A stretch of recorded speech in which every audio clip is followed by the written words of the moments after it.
안녕하세요. 뇌과학 박사 장동선입니다. 오늘은 여러분이 가장 궁금해할 것 같은 주제 중에 하나를 갖고 왔어요. 어떻게 하면 공부를 잘할 수 있나, 또는 어떠한 공부법이 나한테 잘 맞는가라는 주제를 가져왔습니다. 그리고 한 번도 공개하지 않았던 장동선 박사의 공부법을 공개하도록 하겠습니다. 그렇다고 제가 이렇게 막 공부 아주 잘한 거 아니에요. 저는 그냥 제 스타일을 찾아서 저한테 맞는 방법으로 공부를 한 건데,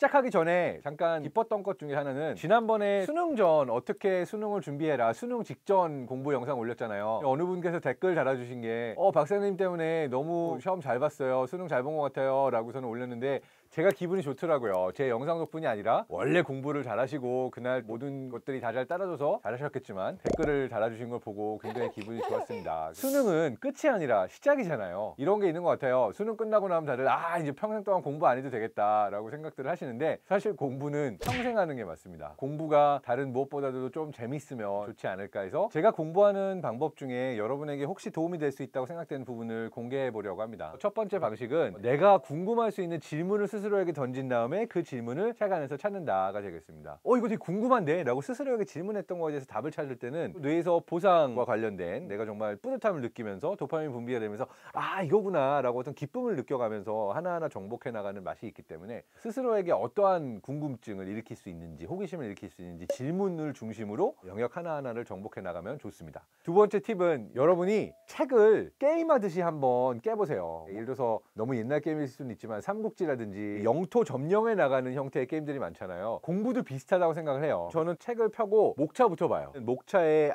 이게 있고 이게 있고 이게 있고 이렇게 나뉘잖아요. 책 전체에 내가 정복해야 되는 땅의 영토가 어떻게 구성되어 있구나부터 큰 그림부터 봅니다. 그래서 큰 그림 파악을 먼저 하고 그 안에서 세부 영역이 어떻게 나눠 있는지를 나눠서 가는 거예요. 그리고 또 하나의 효과적인 방법은요, 제 공부법의 핵심이라고 할 수가 있는데, 내가 공부한 거를, 그게 아주 조그만 인사이트더라도 다른 사람이 아는 걸 수도 있지만 나만의 언어로 내가 이해한 대로 재미있게 다른 사람에게 설명해주는 연습을 늘 합니다. 박사과정 공부하면서도 이걸 무대 위에서 다른 사람들한테 어떻게 재미있게 설명할 수 있나, 이 고민을 많이 하면서 무대에 섰다가 사이언스 슬래머가 됐고 지금처럼 과학 커뮤니케이터가 된 거긴 한데, 사실은 이렇게 누군가한테 설명해 주려고 준비하다 보면요, 자연스럽게 어떤 내용의 핵심들을 많이 정리하게 돼 있어요. 왜냐면 내가 설명해 줄 때 막 길게 책을 다 읽을 수는 없잖아요. 이렇게 생각해봐요. 내가 고등학생인데 초등학생 동생이 궁금증이 많아요. 초등학생 동생이 형 이거 뭐야? 라고 하면은 얘한테 어떻게 알려줄까? 얘가 알아들을 수 있는 언어로 설명해가지고 내가 공부한 내용을 정리하다 보면 핵심 요점이 되게 잘 정리가 되거든요. 자, 이번에는 저의 방법이 아닌 다른 두뇌 유형을 가지신 분이 있을 수도 있어요. 그래서 굉장히 재밌게 읽은 책 중에 하나가, 지난번에도 한번 소개드렸지만 데니얼 에이맨의 공부하는 뇌라는 책이에요. 데니얼 에이맨 박사가 어떤 형태로 연구를 했냐면, 300만 명이 넘는 사람들한테 공부하는 방법에 대해서 설문을 시키고 그 중에 16만 명의 사람들의 뇌를 분석해서 봤더니 뇌마다 활성화 패턴이 달라서 공부하는 뇌 유형이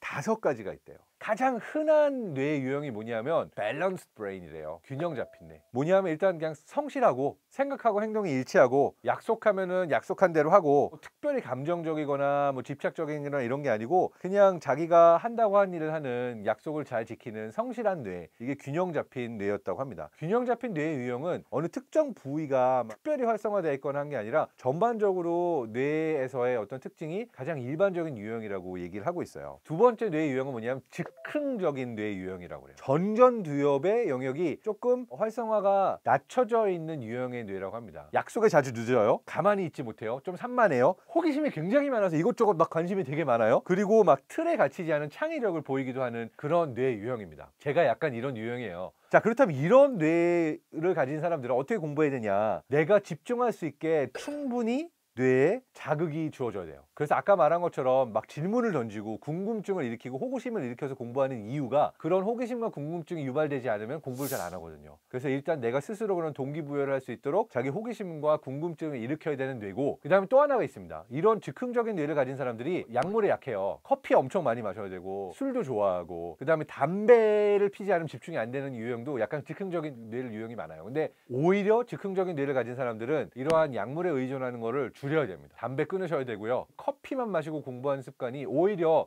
커피 없으면 공부가 안 될 수 있거든요. 그럼 이 뇌 유형은 뭘 해야 되냐 하면은 제가 얼마 전에 했던 거 있죠. 고단백 저탄수화물 다이어트 중요하고요. 운동을 많이 해가지고 전반적인 신체 활성화도를 높여줘야지만 집중력이 자꾸 떨어지지 않고 잘 집중하는 뇌가 됩니다. 세 번째 뇌 유형은 즉흥적인 뇌 유형하고 약간 정반대예요. 집요한 뇌. 이 집요한 뇌 유형의 사람들이 보이는 특징은 뭐냐면은 의심이 많고 되게 생각이 많고요. 과거의 상처에 집착 많이 해가지고 막 이불킥 많이 하고요. 대신에 집요하고 의지가 강하고 자기가 꼭 해야 된다는 거는 그것만 집중해가지고 하는 스타일입니다. 뭐가 잘 안 되냐 하면 즉흥적인 게 잘 안 돼요. 그 이유가 뭐냐면요. 앞뒤 일항이라고 불려있는 그 부위가 많이 활성화가 돼 있어요. 어떤 역할을 하냐면은 한 생각을 하다 딴 생각으로 넘어가고 이것도 하고 막 변화하는 거가 뇌의 변속기라고 한다면은 이게 막 함부로 변화하지 않도록 내가 딱 기어를 걸고 가는 뇌의 변속기 같은 역할을 하고 있는 거죠. 그래서 이러한 성향을 가진 사람들의 경우는 운동, 명상, 어떤 음악을 들으면서 마음을 놓는 긴장을 풀 수 있는 연습을 오히려 많이 해줘야지만 공부하는 데 도움이 됩니다. 자, 네 번째하고 다섯 번째 뇌 스타일은 뭐냐면 이건 묶어서 설명할게요. 예민한 뇌라고 부르는 센시티브 브레인이나 아니면 신중한 뇌, cautious brain이라고 불리는 뇌 유형을 갖고 있어요. 근데 예민한 뇌나 신중한 뇌는 어느 부위가 많이 활성화가 되어 있냐면 변연계 있죠. 다른 사람의 감정에 공감을 하거나 아니면 내가 막 슬프거나 우울한 감정을 느끼거나 아니면 막 불안한 두려움을 느끼는 감정적인 뇌라고 설명하면 돼요. 그래서 예민한 뇌나 신중한 뇌나 이쪽 사람들은 감정의 변화에 되게 약해요. 그래서 예민한 뇌를 가진 사람들은 다른 사람이 슬퍼하면 나도 같이 슬프고 다른 사람이 막 슬퍼하는 걸 넘어서서 막 스트레스 받고 있거나 무서워하면 나도 괜히 마음이 같이 동하는 스타일이에요. 신중한 뇌는 이걸 넘어서서 어떤 거냐면 겁이 많아요. 특히 어디가 활성화가 많이 되어 있냐면은 기저핵, 편도체, 그리고 섬엽 이쪽들이 많이 활성화가 되어 있는 건데 이 패턴의 뇌를 가지고 있는 사람들의 경우는 철저하게 준비하지 않으면 안 되고 그 다음에 또 다른 사람의 생각에 영향을 많이 받는 그런 경향이 있어요. 이런 부분들이 조금 많이 해줘야 될 것들은 불안 치료를 좀 많이 해줘야 돼요. 그러니까 마음에 불안이 일어나지 않도록 감사한 마음을 가지고 명상도 좀 해주고 내가 어떤 순간에 불안한지 내 스스로의 심리 치료, 내 심리를 아는 것들이 굉장히 중요한 스타일입니다.